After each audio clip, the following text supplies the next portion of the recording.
really starting to feel like people's trauma and their subconscious minds just rule over everything. You know, I've been doing a little bit of thinking about just people suffering, like people in my own life, how they suffer, and how a lot of them have had a lot of opportunities to get out of it, and they just don't. Recently, I've gone through a lot of transitions in my life. I got out of poverty around 4 years ago, but I moved to a different state sometime earlier this year. I won't say exactly when. And I'm really now living like I'm not in poverty anymore. And I took my mom with me, and it seems like she's trying to almost perpetuate the poverty kind of lifestyle. Meaning, like, I've gotten all these new things, I've gotten all of these nice plates and nice, like, the house is really nice that we live in now. I have been hanging things on my walls, and my mom is just really, like, opposed to it for some reason. And based on what I know of her and what I know about her, I think that she's just so stuck in her trauma that she thinks that she doesn't deserve anything. Like, if something good happens to her, it's like she has to go and, like, wreck it somehow, or she has to minimize it or stop it. And I'm really familiar with that because that's how I used to think, and I think it's how I still think to an extent. It took me 4 years after I got out of poverty to move to a place that, actually felt like I was out of poverty. I lived in this slum apartment right outside of New York City for years. Probably, I won't say exactly how many years, but it was many years.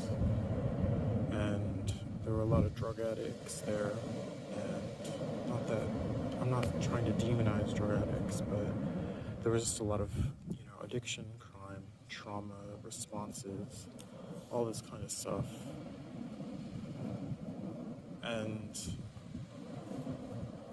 now, we're both away from all that, but my mom almost is like acting like we're still in it. And I'm not trying to complain about her, but I feel really bad for her, actually. And I don't really know what to do, because I know that this is something internal, this is something specific to her.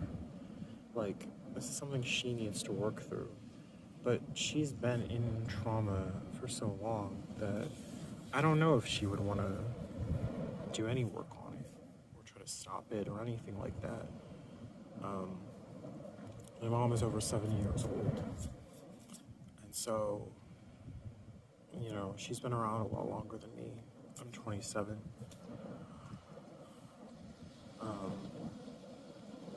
But I can just tell that she suffers a lot pretty much every day. Just the look on her face, like, and some of the things she says too. She's very depressed.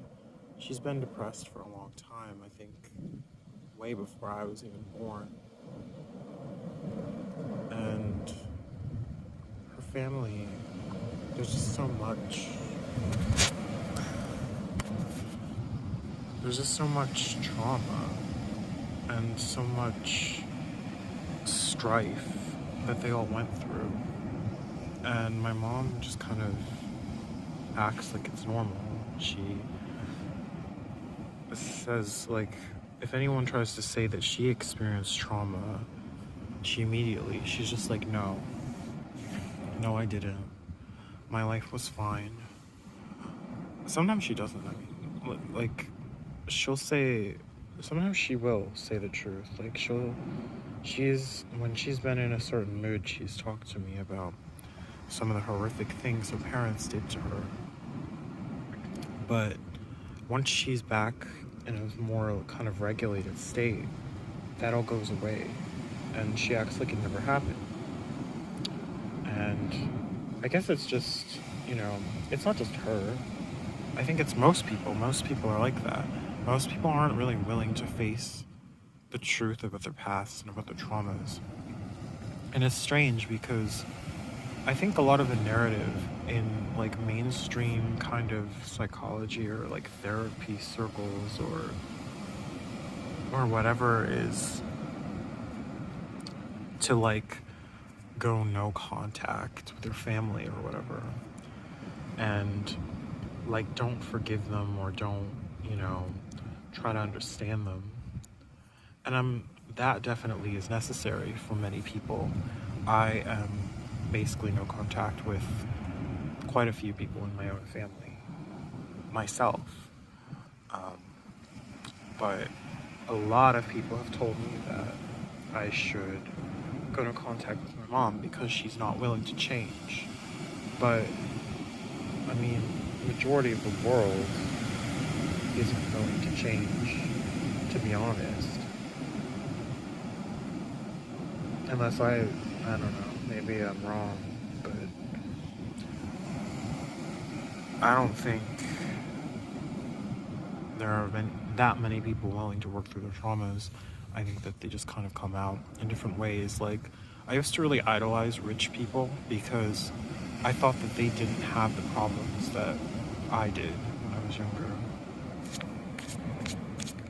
But really, they do. It's just a lot more covert. Like, I've been around a lot of rich people now, and they can be some of the worst. Like, they say all this toxic stuff, but in this very like subtle way, so that you don't really know what they're talking about.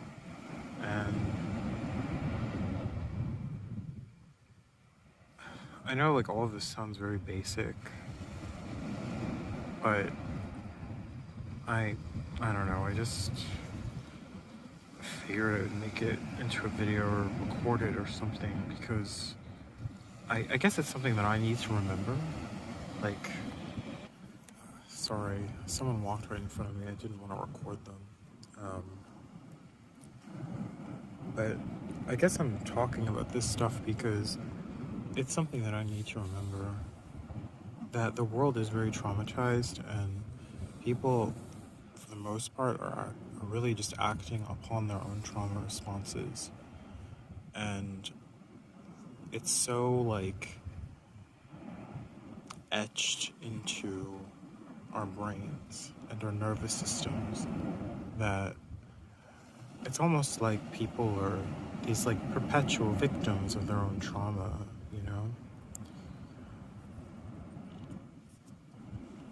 And so when people treat me poorly,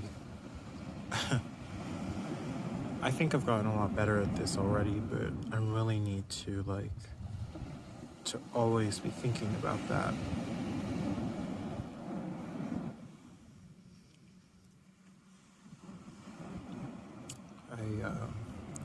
I started, I've been in a lot of trauma therapy over the past year and a half, really. And now I'm switching to a different one. It's called DBT. It's dialectical behavior therapy. And it's the therapy that people with borderline personality disorder usually go through. And I find it quite helpful because there is a lot of that kind of body-based, nervous system-based work involved in it. There's this technique, and it sounds so stupid and basic, but it's called half smiling. And you can do this along with another thing called willing hands. And you literally just you put your face muscles up, the muscles that would go up if you were to smile, but you put them up just barely, so it's like you're barely smiling. I guess is why it's called a half smile, because you're not fully smiling. But it really helps. I'm really I'm just emotionally sensitive in general, I think, and when I do it, pretty much every time I do it, I feel like this happiness coming from somewhere, and so it's like I'm really starting to.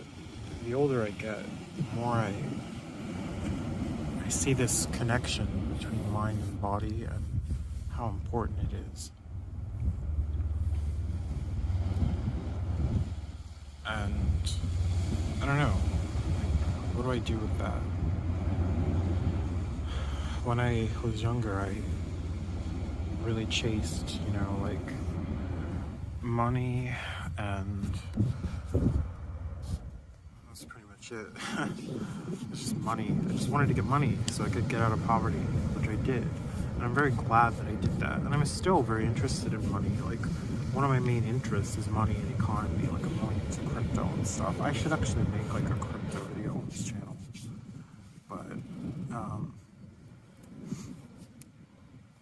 But I'm realizing that things like my health matter a lot more. Because without my health, there's gonna be no life to enjoy. Like, I may as well not have any money, And unfortunately, your health doesn't care. Like I could get a heart attack in my 30s if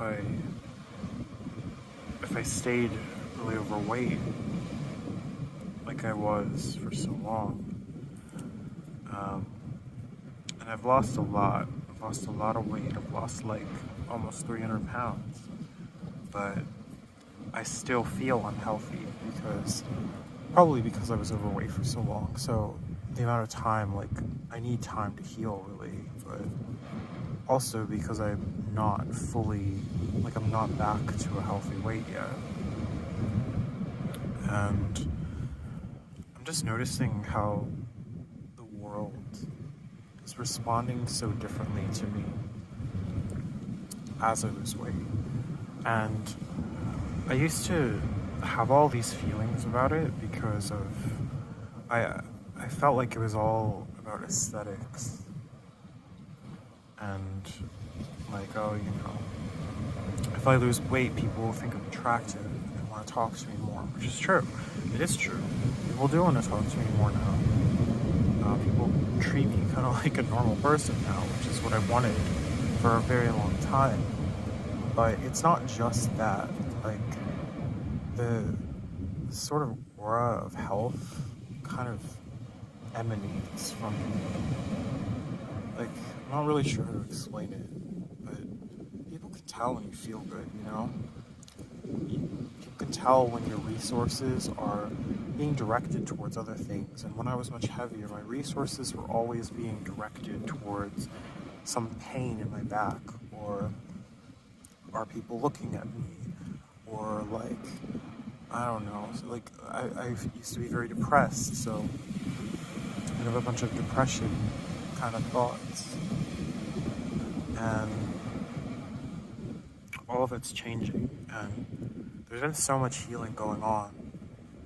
But going back to my mom, she isn't, I guess I was hoping that some of my own healing would rub off on her or something. But it doesn't seem like it has. Or maybe it has, but not as much as I would like it to. And I guess, a big part of it's because you have to really kind of heal yourself. Or rather, you have to be an active participant in your own healing process. And it seems like she's not really interested in that. She's even said that she just doesn't feel like she has a lot longer to live. Most people in her family don't live very long. I think her mom lived to be 70. She's not showing any signs of not being alive, or know,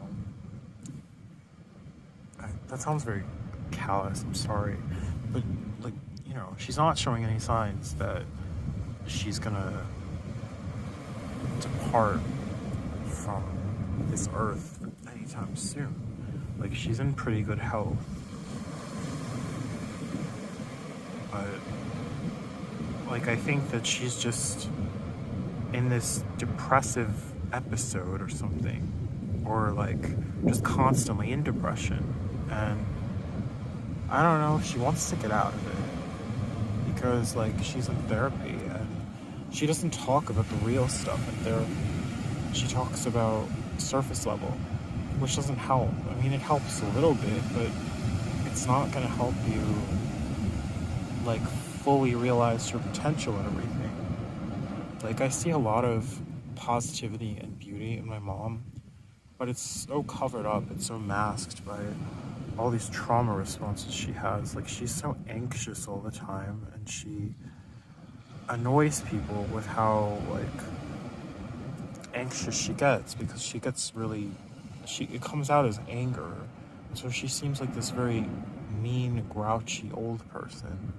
And you know, most people don't see past that, and so she kind of gets back the energy that she gives.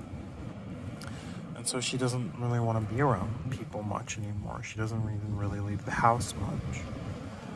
And to be honest, I mean, it's hard for me to be around her too, because I'm very sensitive to like when it seems like she's angry.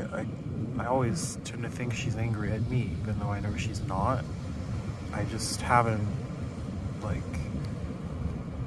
gotten past that. I guess I'm too codependent or something. Like I'm too affected by other people's moods. So that's probably something I need to work on, to be honest. But a lot of her like negativity really, it can rub off on me quickly, and I have to exercise a lot of restraint to not like say anything back. And DBT, it seems like, helps a lot with that. Like, there's a big component of DBT called radical acceptance, where you basically just accept whatever is happening. Like, you don't want to accept it, but you have to accept it. Just accept that it's happening, and you can change it, but like you have to learn the feelings of acceptance too, because DBT is about getting out of black and white thinking, which is a big feature of BPD, which is why it's so often prescribed for that. And okay, anyway, so before I was so rudely interrupted by the camera, I was talking about how DBT is really effective for BPD because of black and white thinking. And I have a lot of black and white thinking myself. And so I'm hoping that this is like, I'm hoping I'm on the tail end of all this healing stuff. Like, it's getting annoying at this point. Like, I only do DBT every other week because it's just annoying. Like, I don't want to be in all this therapy and stuff anymore. Like, I just want to live my life. But in order to live my life, I have to know, like, what I want to do first, and I don't know. Not complaining about my life, because I like my life. It's just that it could be so much better. Like, I have all of the tools and all of the, like, resources to get to the top of Maslow's hierarchy of needs. So I need to just do it. So I don't know. I don't really know if there was an overall point to this video. Plus I got interrupted like 5 times because my camera's not working properly. But I don't know. Like, I want to just get more healed so that I can be like a positive force in other people's lives instead of what I am now, which is like, I don't know, like I think I give positivity to some people, but it's not real. Like, I don't actually want to do it. It's because I'm too scared that they're gonna leave or something, or that they're gonna get mad at me, or I'm gonna get attacked, or whatever. It's not genuine. But I do believe I have that in me, that genuine capacity to, you know, love people.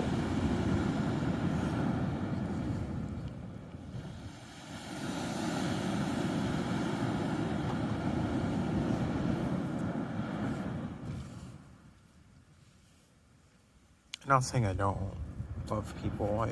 I do. Like, there are definitely some people I really care about, but it's not like what a whole person who's not traumatized experiences.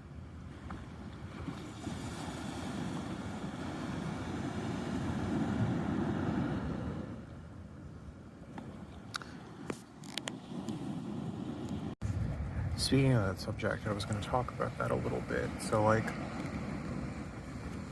most of my friendships, I do what they want, and I'm not really, like, sharing what I want with them.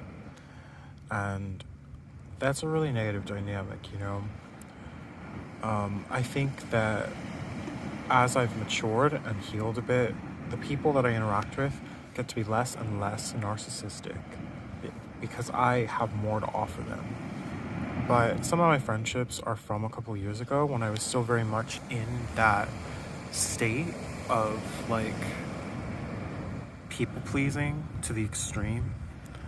And I'm not really sure, like, because I like the people, I don't want to lose them. And I still feel kind of afraid that if I lose my friends, then I'm not going to be able to make new ones or something. I don't think that's true. I think that I pretty much have all the resources to make new friends if I want to, but there's still the fear in the back of my mind, you know? And like,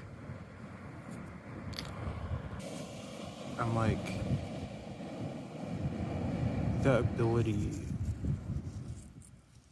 I don't know how much the ability matters, because I guess I still feel like new friends that I make are not going to be very healthy. Like, it's very hard to get into a healthy group of friends, is what I've heard.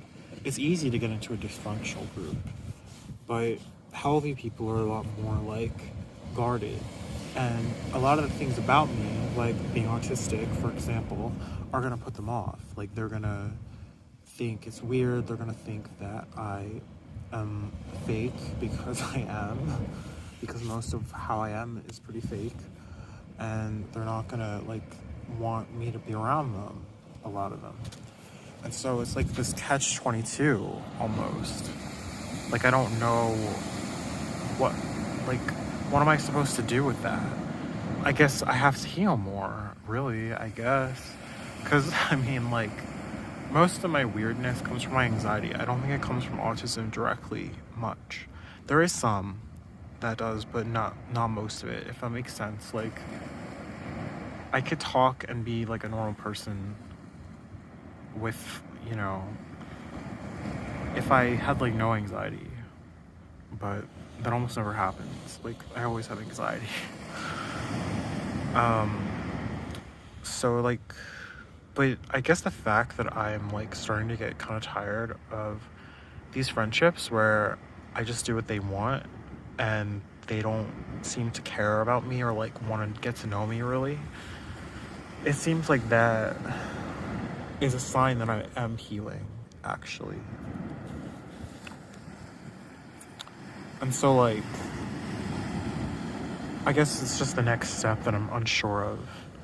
I talked about this, like, I was in EMDR therapy for a year, and I talked about this in EMDR, and the therapist said that this is, like, my fuck it stage where I don't care as much about what other people think, and I have to get through that in order to get to, like, the other side. And then they never explained, like, what the other side was. And now I have no way of contacting them because their practice closed. And I'm not gonna, like, try to contact them anyway because I'm sure that they are busy with other things. But it's like, I don't know what's next. Like, this whole new period of my life is very mysterious. Like, the beginning of my life was very much like, okay, I have to get out of this stressful situation. I make all these plans to get out of it. Okay, I got out of it. Now I want to, like, improve my life. So let's do all these other things to try to improve my life. I did that. Now I'm, like, almost at the end. Like, I lost most of the weight. I have a lot of money now. I'm very fortunate, very lucky. I have some friends. Like, I have a lot of these things that are, like, these basic building blocks for life. But I still don't feel, like, fully happy, you know?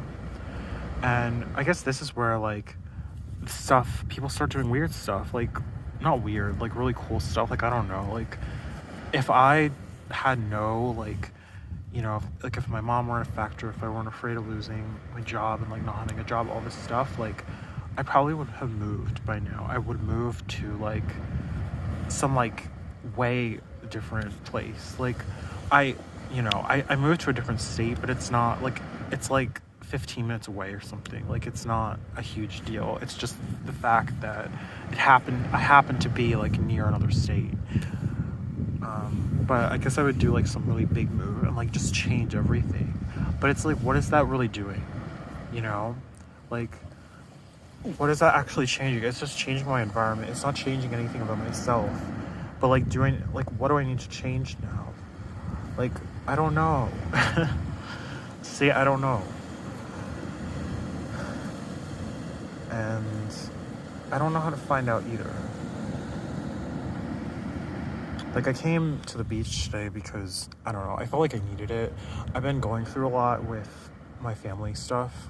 My sister has started contacting my mom again, and my mom's family is contacting her a lot more, inviting her to things that I have to take her to and probably have to be present for. And it's bringing up all this old stuff, and it's bringing up like the juxtaposition between my old life, where my mom's family was around all the time, and my new life, where I'm a lot more in control of my own life.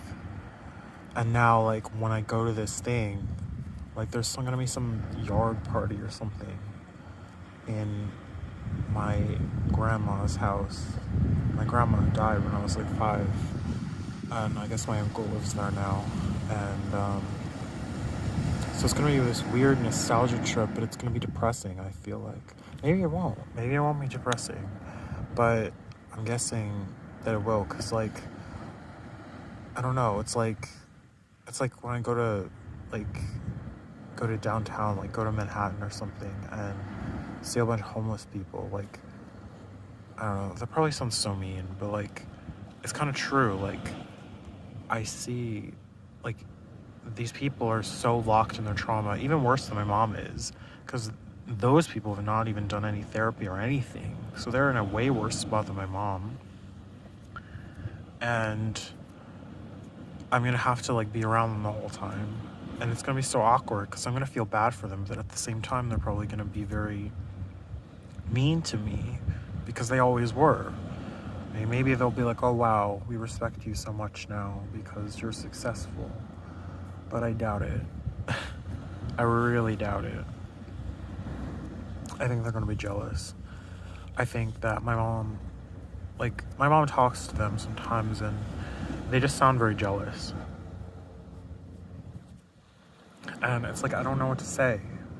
Like, I don't, I'm not like,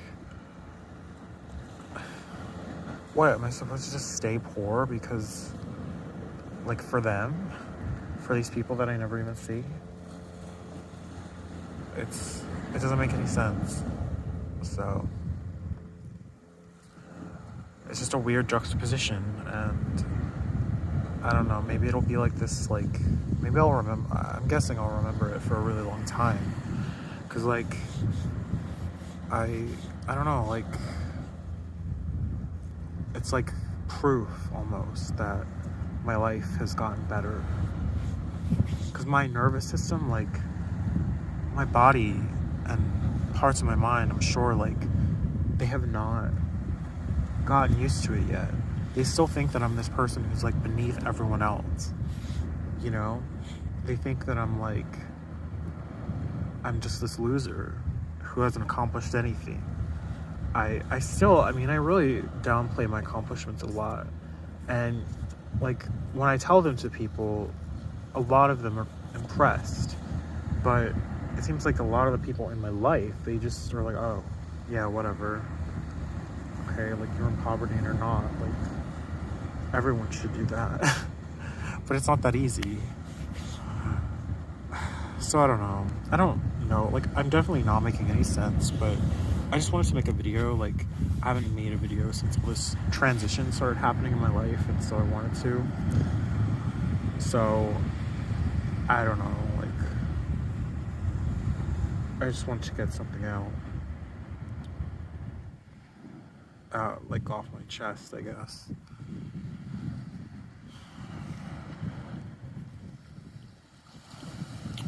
But I'm really optimistic for how things are gonna be in the future, you know? I have a lot to live for. I have a lot to look forward to. And I'm so happy about that. Like, I'm not just surviving.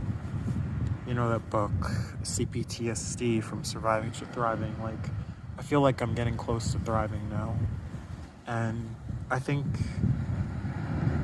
since I got out of poverty 4 years ago, going from poverty to, you know, having a lot of money and being almost in thriving, I think is really great. And I'm so glad that I was born in this time. I'm so glad that I was born with the internet, with all these tools to heal myself. I don't even know what would have happened to me if I was born like when most of my mom's family was born. I'd probably just be just like them, or worse. I think I'd probably be just like my sister, because I have a lot of similarities to her. And that would be that. Like, my life would be shit. I probably would be dead already. But I'm not. Like, I was born now. And